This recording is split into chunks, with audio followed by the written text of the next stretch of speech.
Brought to you by Global Ethics Solutions. News reports about vicious beatings, pyramid schemes, or cheaters taking advantage of the system make us wonder where the ethical boundaries in our society have gone. Have we pushed the ethical envelope so far that we've lost touch with the basic definition of cheating? Ethics is about staying within certain boundaries of moral conduct. Without boundaries, any kind of human behavior might be possible given the right mix of opportunity, emotion, and circumstance. Imagine living or working in a world where every ethical possibility was greeted by "so what" or "but."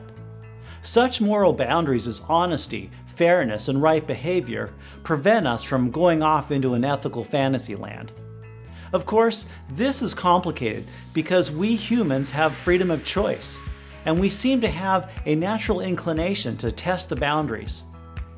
In the process of growing up, children not only push physical boundaries for newer and more exhilarating experiences, but they push the ethical boundaries to find the limits of right and wrong. It starts in infancy with the word no. As we grow older, instead of taking no at face value, we question what it really means. Initially, boundaries are something we learn. Some of us learned them well and others of us didn't. Eventually, we headed out into life and formed our own ethical boundaries based on the values we picked up along the way from our family, culture, and experiences. Here is where things get sticky. Each person brings differing sets of boundaries to the table, yet we are all supposed to fall in line corporately at work and expect things will run smoothly. Employers solve this problem by tightening things up with as many boundaries, known as rules and codes, as possible. But these boundaries don't always work with people who lack their own set of personal ethics. How could 87% of college students miss the rule about cheating? Surely they were aware of the rules. This problem should serve as a wake-up call for us to take the issue of boundaries more seriously. How many of us would find ourselves in the group of cheating students if we needed it badly enough, and everyone else was doing it, or we wouldn't get caught? Good ethics is a byproduct of our choice to live within honest and ethical boundaries. A careful assessment of one's own boundaries can be a powerful turning point. The first step is to see what boundaries don't hinder freedom but provide more freedom. A child without boundaries is an unhappy child. So it is with adults. Those without boundaries are restless and lacking in character. Knowing your boundaries allow you to breathe a sigh of relief. The second step is to consciously establish your boundaries. Don't waste another day in ambiguity or let your circumstance decide your boundaries. Write down your boundaries, talk about them, and make yourself accountable to someone. If you blow it, don't give up.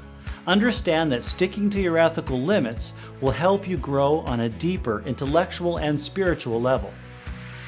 Of course, there are some things that organizations can do to help people become more successful in learning and sticking to boundaries.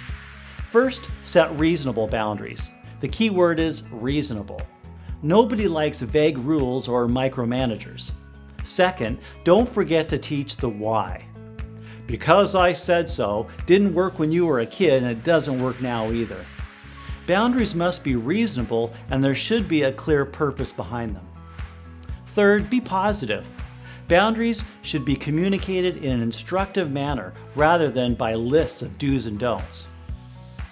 Fourth, give people a voice in the process of establishing appropriate boundaries in the workplace. Who knows better than the people who do the work every day? Sometimes employees can come up with tougher boundaries than supervisors. Fifth, get serious about enforcement. Nothing discredits standards quicker than a lack of backbone to stand behind them. This should be done consistently and fairly. Life without limits leads to chaos. The key to moral stability lies with the solid ethical boundaries of individuals and organizations. Human nature tells us that people need boundaries in order to make good ethical choices. Experience tells us that successful organizations create ethical boundaries and stand by them no matter who's in charge or what the economy is like. This is a Global Ethics Solutions presentation. Be sure to follow us online like and share this presentation, and subscribe to our channel today.